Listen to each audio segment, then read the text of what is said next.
what if you order right now? For just the price of a cup of coffee.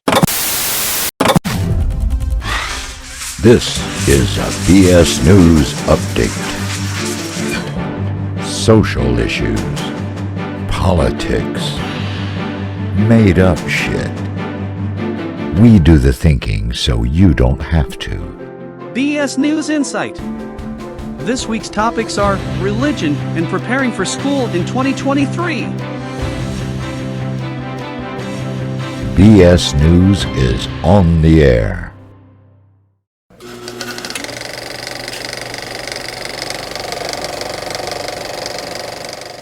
The top 4 religions have a combined total of roughly 5 billion followers.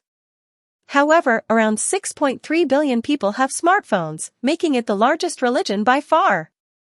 Some may argue that having a smartphone is not a religion, but there's no denying that people spend much more time on their phone than going to a house of worship, reading a holy book, or even praying to their old God. Now, they spend most of their free time praying to the new 5G God. You shall have no other gods before me.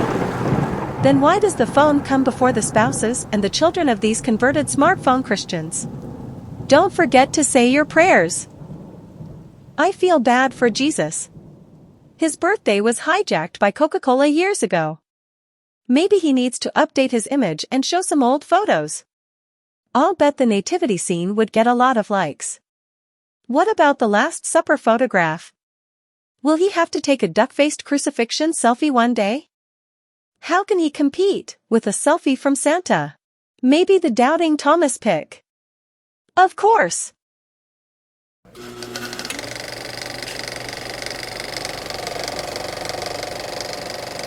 School will be out soon.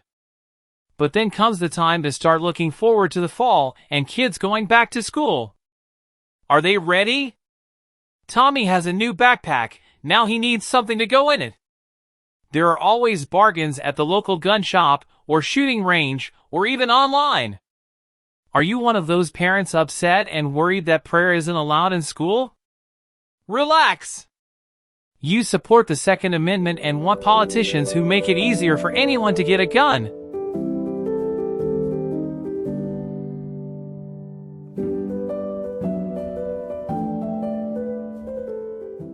Besides, everyone will be praying when they're looking for a place to hide.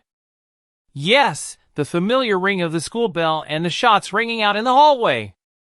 We here at BS want to help with your education, since it's too woke and offensive to even talk about civil rights. BS would like you to see the following clip. This is the future for you, without civil rights but with lots of guns. It's very graphic and disturbing. It's just like going to school.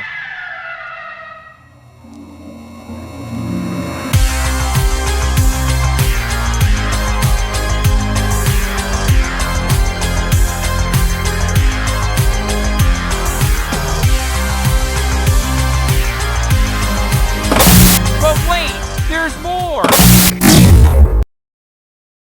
The Second Amendment was designed to make sure government never got out of control. Any government, even our own. Have you ever heard of anyone standing up to the government with a gun and winning? I haven't. In fact, Waco and Ruby Ridge would suggest the exact opposite. Society doesn't allow children to drink alcohol, or drive cars, or join the military, or even vote. Society doesn't allow people who have been proven to be violent and mentally ill to become teachers or doctors.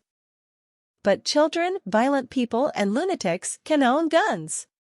For any activity or item that could pose a danger to people in general, society requires things like being qualified or having a license.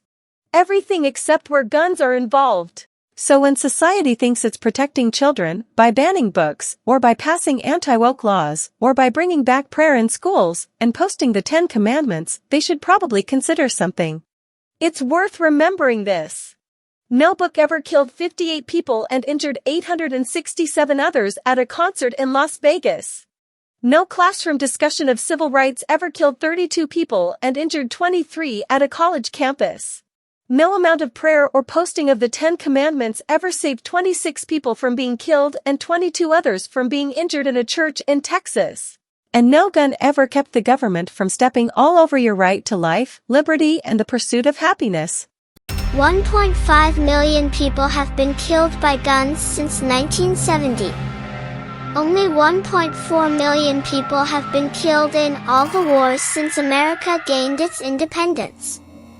Isn't that funny?